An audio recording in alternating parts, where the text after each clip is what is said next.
بسم اللہ الرحمن الرحیم۔ آئیں اور ہمیں نصیحت فرمائیں۔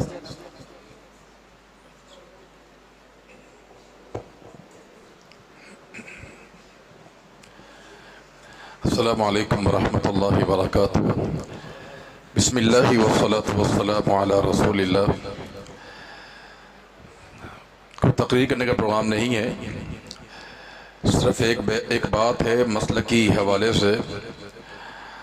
آپ نے سنا ہوگا عبد الرحمن نے جو تقریر یہاں پر کی منہج اہل حدیث کے حوالے سے کہ اہل الحدیث پہ جو اعتراضات کیے جاتے ہیں، اس حوالے سے انہوں نے ایک حدیث ذکر کی کہ جس میں نبی کریم صلی اللہ علیہ وسلم ایک سفر سے واپس آ رہے تھے کہ راستے میں آپ نے مال غنیمت تقسیم کیا اور ایک شخص نے کہا کہ اعدل یا محمد، اے محمد صلی اللہ علیہ وسلم آپ انصاف کریں۔ اس حدیث سے بعض لوگوں نے یہ استدلال کیا کہ اہل الحدیث گستاخ رسول ہیں، اور انہوں نے اس دور میں بھی اللہ کے پیغمبر صلی اللہ علیہ وسلم کی گستاخی کی تھی۔ اس کا بڑا بہترین جواب دیا ہے ہمارے طالب علم نے، لیکن بہرحال ایک آدھ بات میں نے چاہا کہ بتا دوں تاکہ مزید جو اعتراض ہے وہ ختم ہو جائے۔ دیکھیں یہ جو واقعہ ہے صحیح بخاری میں ہے، اور یہ غزوہ حنین سے واپسی پر راستے میں جب آپ نے مال غنیمت تقسیم کیا تھا، اس موقع پہ یہ واقعہ پیش آیا تھا، اور اعتراض کرنے والا ذوالخویسرہ اس کا لقب تھا۔ اس پر اعتراض یہی ہے کہ اس دور میں یہ شخص اس نے اعتراض کیا تو اہل حدیث بھی آج آپ صلی اللہ علیہ وسلم کی توہین اور گستاخی کرتے ہیں۔ میں یہاں پر یہ بات کہنا چاہوں گا اپنے مسلک کی غیرت اور حمیت کی وجہ سے کہ اس شخص نے اس وقت رسول اللہ صلی اللہ علیہ وسلم کی ایک حدیث فعلی کا انکار کیا تھا، چونکہ آپ مال تقسیم کر رہے تھے، اور مال کا تقسیم کرنا یہ ایک فعل ہے، ایک عمل ہے، تو اس نے آپ صلی اللہ علیہ وسلم کے ایک فعل کا انکار کیا تھا۔ جوابات دے دیے گئے ہیں، لیکن یہ بات کہنا چاہتا ہوں کہ اس دور میں ان لوگوں نے کتنی ایسی احادیث جو فعلی ہیں ان کا انکار کیا ہے۔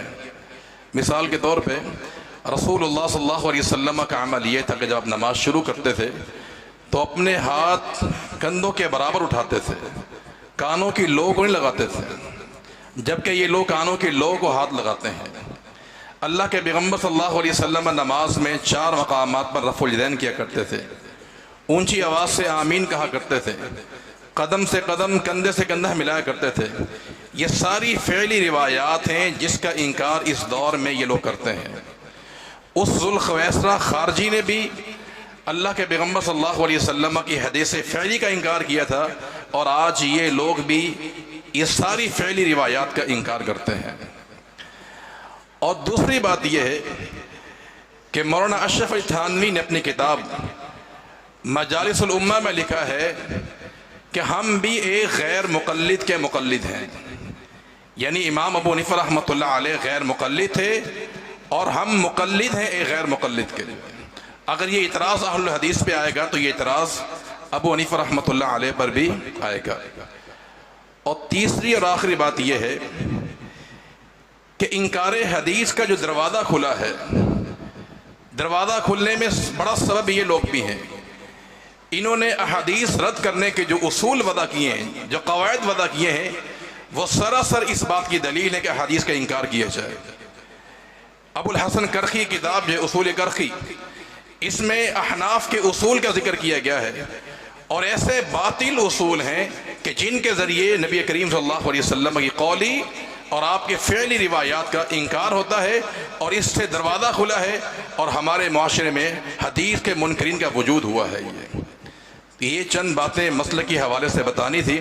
اللہ تعالی ہمیں حق پر عمل کی توفیق عطا فرمائے اور باطل سے بچنے کی توفیق عطا فرمائے، اور یہ یاد رہے حق کا اثبات اور باطل کی تردید یہ فرقہ واریت نہیں ہوتی۔